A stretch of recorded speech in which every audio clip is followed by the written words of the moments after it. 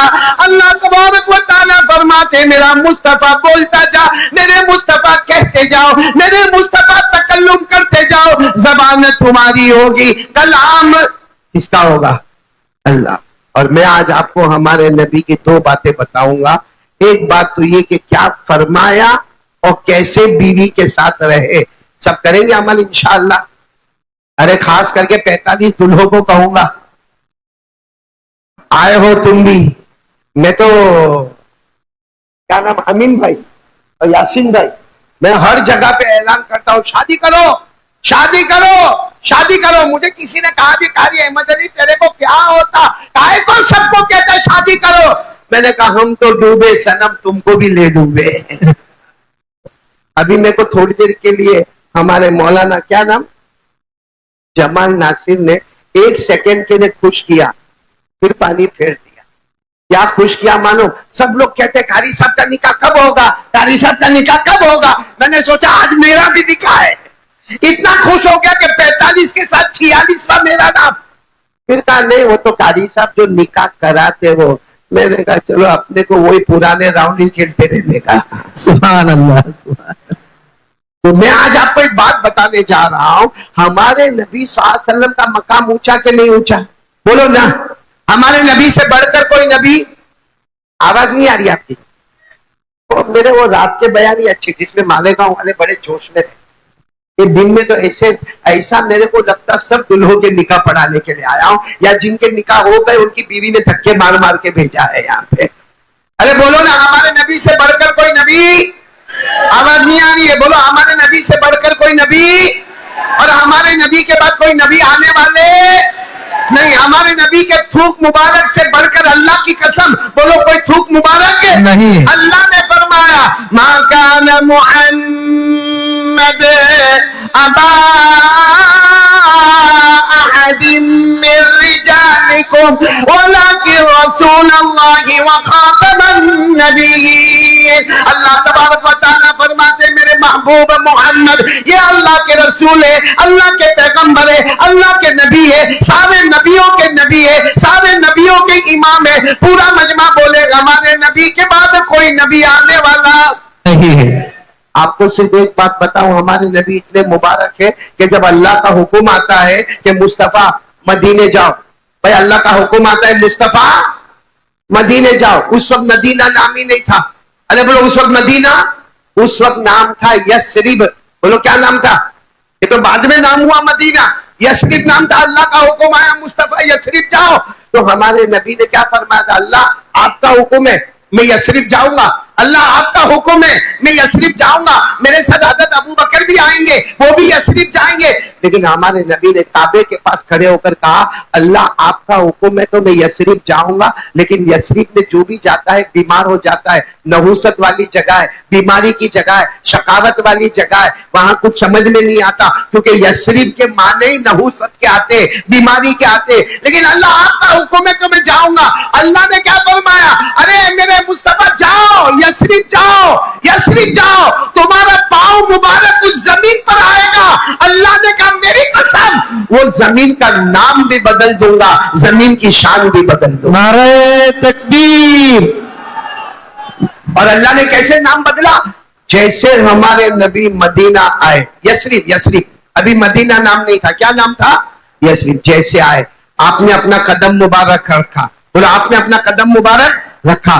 छोटी छोटी बच्चियों ने नाते पाक पढ़ना शुरू की, क्या पढ़ा, तलाल बदर अलैना मिन सनियातिल वदाई वजब शुक्र अलैना मा दआ लिल्लाहि दाई। छोटी छोटी बच्चियों ने नाते पाक पढ़ना शुरू किया। ये नहीं कहा कि मुस्तफा है, ये नहीं कहा कि मोहम्मद आए, ये नहीं कहा कि मुज्तबा है। छोटी छोटी बच्चियों ने कहा हमारे यस्रिब में अंधेरी रात में 14वीं रात के चांद निकल कर आ गए। सुभान अल्लाह। और मेरे दोस्तों हमारे नबी ने जैसे पांव रखा, अल्लाह की आवाज आई मेरे मुस्तफा पांव रख दिया, रख दिया।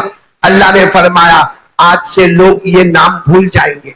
कौन सा नाम भूल जाएंगे, यस्रिब। अब से इसका नाम होगा, अल्लाह ने फरमाया मेरे नबी तुम्हारे कदम मुबारक की जमीन पर लगेंगे, आज से इसका नाम होगा मदीना, इसका नाम होगा मुनव्वरा, इसका नाम होगा मैमूना, इसका नाम होगा तय्यबा, इसका नाम होगा ताबा। और अल्लाह ने फरमाया ये वो जगह है जहां कयामत तक आने वाला हर मर्द और हर औरत तमन्ना करेगी काश के मेरी मौत आए तो मदीने की जमीन नसीब हो जाए। सुभान अल्लाह, सुभान। हजरत उमर जैसे, हजरत उमर हर नमाज के बाद दुआ मांग रहे, क्या दुआ मांग रहे, अल्लाहुम्मा जाल मौती बिबलदी रसूलिक, ए अल्लाह मेरी मौत आए तो मुझे मदीने की मौत अता करना। अल्लाह ने ऐसी दुआ कबूल की कि मदीने में मौत जाए और जहां नबी आराम फरमा रहे हैं, जहां हजरत अबू बकर आराम फरमा रहे हैं, वहीं करीब में हजरत उमर रजी अल्लाह तआला अन्हु भी आराम फरमा रहे। तो मुझे कहना कि नबी के पांव मुबारक आए तो नाम भी बदल गया, जमीन की शान भी बढ़ गई। तो वो नबी कितने प्यारे होंगे।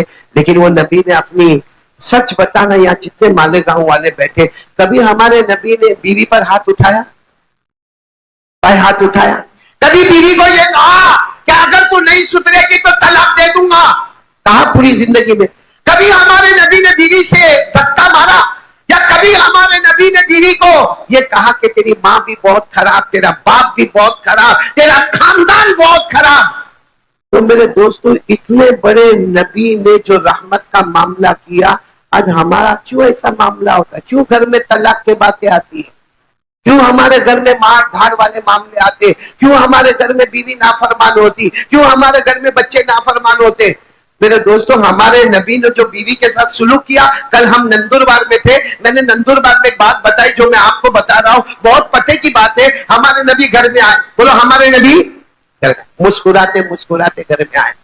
हजरत आयशा रजी अल्लाह ताला अन्हा फरमाती, मेरे नबी जब भी घर में आते तो चेहरे पर, बोलो, मुस्कुराहट होती, और उस मुस्कुराहट को देखकर हम अपनी थकन को भूल जाया करते थे। हम लोग घर में कैसे दाखिल होते?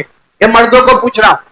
बाहर दोस्तों को मिलेगा, ताली पर ताली बजाएगा, हाथ पर हाथ रखेगा, चाय पिएगा, कॉफी पिएगा, तवे पे जाएगा और अच्छा अच्छा खाएगा, और घर में आएगा तो ऐसा चेहरा लेकर आएगा और कहेगा भी बीवी को बहुत टेंशन है, दुकान का टेंशन, मकान का टेंशन, फैक्ट्री का टेंशन, कर्जे का टेंशन। तो बाहर जब दोस्तों के साथ था, वहां टेंशन कहां गया था तेरा? मेरे प्यारों, हमारे नबी घर में दाखिल होते तो चेहरे पर क्या होती? और एक बात बताऊंगा, आपकी अक्ल हैरान हो जाएगी, मैंने इसीलिए थूक मुबारक का जिक्र किया था। आप सुनना, हमारे आका सल्लल्लाहु अलैहि वसल्लम एक मर्तबा घर में आए, हज़रत आयशा घर में, हमारे नबी ने फरमाया आयशा पानी लाओ। भाई आदमी जब थककर घर में आए, या जैसे हम लोग अभी स्टेज पर आए, तो सबसे पहले हमको क्या दिया गया? पानी। पानी दिया गया तो होता है, पानी दिया जाता है। तो हमारे नबी सल्लल्लाहु अलैहि वसल्लम भी घर में आए, घर में आकर बैठे और फरमाया आयशा, आयशा पानी लाओ। हज़रत आयशा दौड़ी दौड़ी, वो जमाने में जो भी कटोरा होता था वो लेकर आ गई, अल्लाह के रसूल पानी। हमारे नबी ने मुस्कुरा कर फरमाया आयशा तुम पियो। हज़रत आयशा ने कहा मुझे प्यास नहीं लगी है, थककर तो आप आए। फरमाया नहीं आयशा तुम पानी पियो। अब आयशा को हुक्म मिला, हज़रत आयशा ने एक घूंट, दो घूंट, 3 सांस में पानी पिया। हमारे नबी ने फरमाया बस लाओ प्याला दे दो, और फिर पूछा कहां से तुमने पिया? अब तो हमारे नबी देख रहे थे, लेकिन फिर भी हज़रत आयशा को पूछा कहां से तुमने पिया?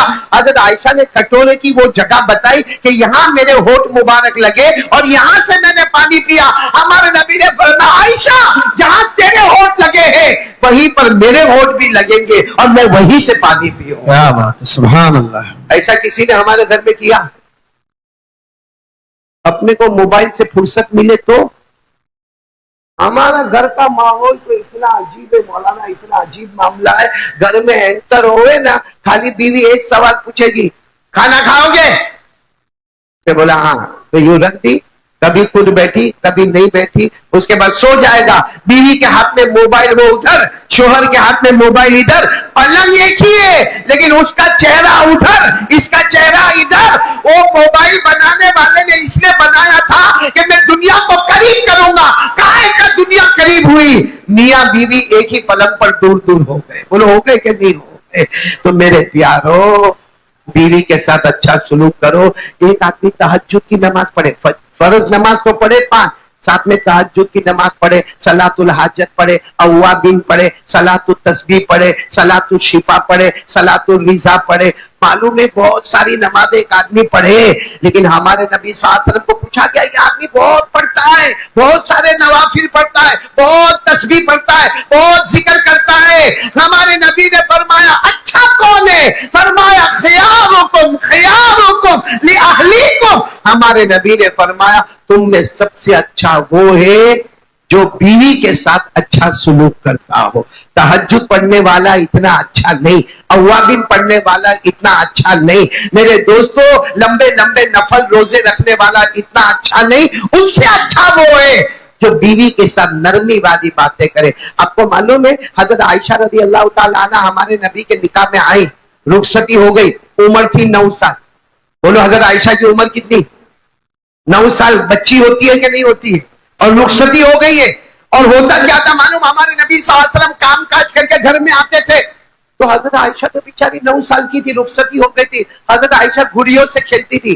गुड़िया समझते हो ना, अंग्रेजी में जिसको डॉल कहते हैं, वो हजरत आयशा भी खेलती थी और मोहल्ले की दूसरी लड़कियां भी खेलती थी। लेकिन जब हमारे नबी पूरे रौब और दबदबे के साथ घर में आते थे, अस्सलामु अलैकुम व रहमतुल्लाहि व बरकातुहू, तो हजरत आयशा छुप जाती थी और सारी सहेलियां भागने की फिक्र में रहती। हमारे नबी फरमाते, आयशा आयशा छुपो मत, बाहर आओ, अपनी सहेलियों को बुलाओ, मैं अपना काम कर रहा हूं, तुम गुड़ियों के साथ खेलती रहो। मेरे दोस्तों, ऐसे अखलाक बताते हैं तो फिर बीवी भी वफादार होती है और बीवी भी शोहर का हक अदा करती है। इसलिए मेरे प्यारों, ये तलाक की धमकी देना, ये बीवी को डराना, ये बीवी को धमकाना, बीवी को एक नौकरानी बना के रखना, अल्लाह हिफाजत फरमाए। हाँ, इतना जरूर है कि अल्लाह ने औरत को टेढ़ी पसली से पैदा किया। किससे?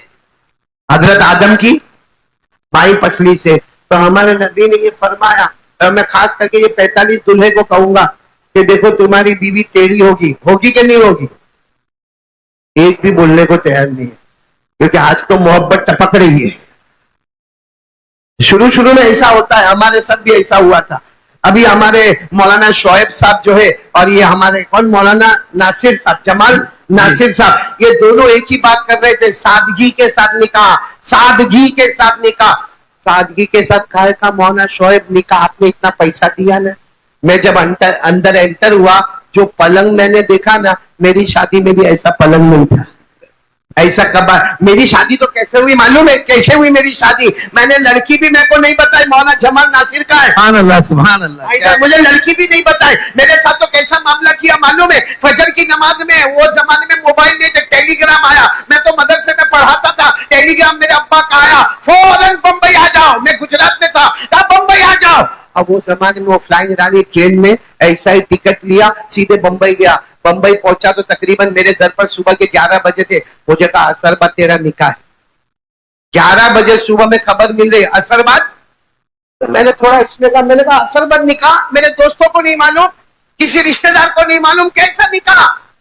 तो फिर मैंने कहा अब्बा रुखसती, कहा रात को रुखसती भी है। मैंने कहा अब्बा नहीं मालूम है, मैं नहीं करूंगा। कहा नहीं करोगे, सामान उठाओ, घर छोड़ के जाओ, आज से मैं तुम्हारा बाप नहीं, तुम मेरी औलाद नहीं। क्या करता? बैठ गए। मोहना को पूछना, हमारे बड़े भाई को पूछना, वो भी मेरे साथ नहीं थे, चुपचाप बैठ गए। असर बाद निकाह हो गए। यहाँ देखकर तो मेरे को ऐसा हुआ कि मेरा वापस निकाह हुआ। लेकिन मैं निकाह करना चाहता हूँ, दूसरा निकाह करना चाहता हूँ, ये नहीं करने देता है। ये मेरा 30 साल तक दोस्त है हाजी जुनेद ओला वाला, खुद वन बाय वन आगे बढ़ता। मैंने कहा थोड़ा दोस्त का तो ख्याल कर ले, लेकिन जरा भी इसमें मुरुवत नहीं है भाई। वैसे ये हमारे देखो, ये अमीन भाई बैठे हैं ना, अमीन भाई, यासीन भाई, आज मैं रात को इनके घर पे रहा। मैं घर पे रहता हूँ ना, सब कुछ देखता रहता हूँ। मैं देखा दोनों बीवी से बहुत डरते हैं, होता है, डरता है आदमी, डरता है बड़ा। अब मैं मेरी बात बताऊं, मेरे पास एक भाई आया मेरे पास, मेरे को कहता कारी साहब तुम तावीज देते हो? तावीज? मैंने कहा देता हूं ना। तावीज? बोलना कौन सी तावीज चाहिए? जादू हो गया, जिन्नात हो गया, नजर हो गया, आसेब हो गया, नजरतुल वबा हो गया, नजरतुल हुम्मा हो गया, नजरतुल विदा हो गया, अरे जो भी बोल मैं तावीज देता। मैं को कहता मेरे को वो सब तावीज नहीं चाहिए, 3 महीना हो गया मेरी बीवी आती नहीं है। बोलो साथ में बोलो, कितना महीना? अरे बोलो ना, तुम्हारी कहां भागी है? 3 महीना हो गया बीवी आती। तो मैंने कहा तो मैं क्या करूं? कहा अभी तो आपने कहा ना कि आप ताबीज देते हो, तो मेरी ऐसी ताबीज दो कि मेरी बीवी आवे। मैंने कहा क्या हुआ क्या? कहा बार बार कहूं 3 महीना हो गया आती नहीं। मैंने कहा अल्लाह का बंदा 34 साल हो गए जाती नहीं। अल्लाह क्या बात है, मैं तेरे को दूं कि तेरे से ताबीज लूं? तो मैं वही दिन से लेके आज तक, और मेरे को इतना अच्छा लगा कि हम तो मौलाना शोएब, आप भी इंग्लैंड से आए हो, और मैं ज्यादा इनके बारे में नहीं बोलता, पूरा रिकॉर्ड वहां जाता है। अरे एक मरतबा मैं इंग्लैंड में बैठा था, यही मौलाना शोएब मेरे बाजू में बैठे थे और बयान करते करते मैं अपनी धुन में आ गया और धुन में आकर मैंने कहा मौलाना शोएब अब आप इंडिया जब आओ समूह लगन में तुम्हारा भी निकाह होगा। मेरे को नहीं मालूम इनके खुसर सामने ही बैठे हुए थे। वो तो मेरे भाई ने मुझे जोर से यूं हाथ मारा, कहा एमना ससरा बाजी बेसेरा थे यानी गुजराती में इनके खुसर वहां पे। मैंने मौलवी शोएब से माफी मांगा, आइंदा मैं कुछ नहीं बोलूंगा मैं अपने ऊपर ले लूंगा। तो खैर हमारे मौलाना शोएब साहब भी यहाँ पर आए तो मैं एक तो हमारे नबी का प्रैक्टिकल अमल बताया कि जहां हजरत आयशा ने पानी पिया वहीं से हमारे नबी ने पानी पिया। हालांकि सोचो हजरत आयशा का थूक मुबारक था, हमारे नबी ने जो वहां पर थूक मुबारक रखा वो थूक मुबारक नहीं था, वो जन्नत के नहर का पानी था। सुभान अल्लाह। लेकिन पूरी उम्मत को बताया कि बीवी के साथ अच्छा सुलूक करना चाहिए। और मैं कह रहा था वो 45 दूल्हे आप लोगों से कह रहा हूं सब्र करना, शुक्र करना। मैं 34 साल से नहीं कर रहा। अरे बोलो ना, हाँ बोलते हैं। मेरी बीवी को पता चलेगा तो बहुत गुस्से होगी। वो मालूम है, मालूम वो हमारे नबी ने चांद के 2 टुकड़े किए थे ना। कहा बेटा हरी थोड़ा गया सारा ऑर्गेनाइज तो तुम करते हो। वो चांद के टुकड़े किए थे ना हमारे नबी ने। तो मेरी जब जवानी थी मौलाना शोएब, यानी 25 साल मेरी उम्र थी, बिल्कुल जवान। उस जमाने में 4-4 घंटे बयान करता था तो मैं भी टेरेस पर बैठा था और अपनी नई नवेली बीवी के साथ बैठा था और मैं टेरेस से चांद को देखा तो मैंने चांद को यूं किया, यूं। तो टुकड़े हुए? अरे बोलो होंगे? नहीं हुए। वो तो हमारे नबी के मुबारक हाथ का कमाल था। यूं किया तो आधा इधर आधा उधर। मैंने मालूम है 4 मरतबा यूं किया, यूं यूं यूं। लेकिन चांद के टुकड़े, मेरी बीवी बाजू में बैठी थी और औरतों को शक बहुत जल्दी होता है। फौरन मेरे को देखकर कहती क्या करते हो, किसको इशारा करते हो? मैंने कहा अच्छा वो ऊपर था, आमने सामने नहीं था मैंने कहा वो चांद को। तो गुस्से में चली गई। तो मेरे को ऐसा हुआ इतनी बात में गुस्से होकर चली गई। ऐसा तो कैसा गुस्सा मेरी बीवी का कितनी देर में। लेकिन बाद में मेरे को दिमाग में आया कि मेरी बीवी बराबर गुस्से हुई। क्यों? वो सोचती होगी तेरे बाजू में चांद बैठा है, ऊपर चांद के सत्ता को मगजमारी कर। सुभान अल्लाह, सुभान अल्लाह। तो फिर घर में क्या हुआ होगा? फिर मैं गया घर में, क्या हुआ होगा घर में? है घर में क्या काय को हंसते हो? तुम्हारे घर में भी होता है, कौवा हर जगह काला ही होता है। और ये जब मैं ये सब बातें करता हूं ना तो बुढ़े लोग बहुत ज्यादा हंसते क्योंकि उनको तजुर्बा ज्यादा है। खैर अब एक आखिरी बात मैं आपको बताऊंगा मेरे प्यारों, आखिरी बात। हम लोग चाहते हैं कि हमारी बेटी सुखी रहे, आमीन बोलो। हम चाहते हैं कि हमारी बेटी को तलाक नहीं होए। हम चाहते हैं कि हमारी बेटी को जान में माल में प्रॉब्लम नहीं होए। हमारी बेटी को सूखी रोटी मिले, सूखा कपड़ा मिले और हमारी बेटी को मकान मिले। रोटी कपड़ा मकान हर बाप चाहता है। मैं भी एक बेटी का बाप हूं और हमारे नबी भी 4 बेटियों के अब्बा थे। सब चाहते हैं कि हमारी बेटी को सुख मिले, चैन मिले, आराम मिले। एक काम कर लो, कसम परवरदिगार की, कयामत आएगी मगर हमारी बेटी दुखी नहीं होगी। अगर नौकरानी होगी चंद दिन में अल्लाह उसको घर की रानी बना देगा। एक काम करो, क्या काम करो? क़ाल रसूलुल्लाह सल्लल्लाहु अलैहि वसल्लम आदमुन निकाहि बरकतन ऐसरुहु मगुना। हमारे आका सल्लल्लाहु अलैहि वसल्लम ने फरमाया वो निकाह बरकत वाला, वो निकाह रहमत वाला, वो निकाह मगफिरत वाला, वो निकाह मियां बीवी में मोहब्बत वाला, वो निकाह तवानाई तंदुरुस्ती वाला, वो निकाह नेक औलाद वाला, वो निकाह ताकत वाला। कौन सा निकाह? जहां शुरू में रुपया पैसा कम खर्च किया गया होगा। ये ग्रुप वेडिंग जो कर रहे उसका मकसद ही ये है कि रुपया पैसा कम खर्च हो ताकि हमारे मियां बीवी में बड़ा लंबा चौड़ा जोड़ कायम रहे। तो एक बात तो मेरे को आपके कान करनी थी कि बीवी के साथ अच्छा सुलूक करोगे। बोलो करोगे नहीं इंशाअल्लाह। अब यहाँ औरतें नहीं है, वरना मैंने बेटे हारिस को पूछा अगर मस्तूरात का इंतजाम होता, जैसे कल नंदुरबार में मस्तूरात का इंतजाम था तो कल मैंने ये बयान नहीं किया। मैंने ये बयान किया था कि एक औरत को अपने शोहर के साथ कैसे रहना चाहिए, लेकिन आज वो बयान करके फायदा नहीं, क्योंकि कोई औरत यहाँ पर नहीं है कि मैं उसको बताऊं कि मेरी बेटी, मेरी बहन अपने शोहर के साथ कैसे होना चाहिए। इसलिए मैंने आपको बता दिया कि आपको अपनी बीवी के साथ अच्छा सलूक करना है और निकाह में सादगी होना चाहिए। और एक बात मैं खास तौर पे जवानों को कहूंगा, आजकल के जो हमारे मुसलमानों के हालात बिगड़ रहे, हमको जैसे दारू का नशा हुआ है, जुए का नशा हुआ है, माफ करना हमको मोबाइल का नशा हुआ है। इसका नशा हुआ है मोबाइल का, ड्रग्स का, पाउडर का, एमडी का, और उसके बाद में मेरे दोस्तों नंगी नंगी फिल्में देखने का, नंगे नंगे फोटो मोबाइल पे देखने का, एपिसोड पर एपिसोड देखने का, आखिरी दर्जे की नंगागिरी मोबाइल पे करने का। हाथ जोड़ के कारी अहमद अली आपसे अपील करता हूं मेरे भाइयों, अगर हम ऐसे ही रहे हम बर्बाद हो जाएंगे।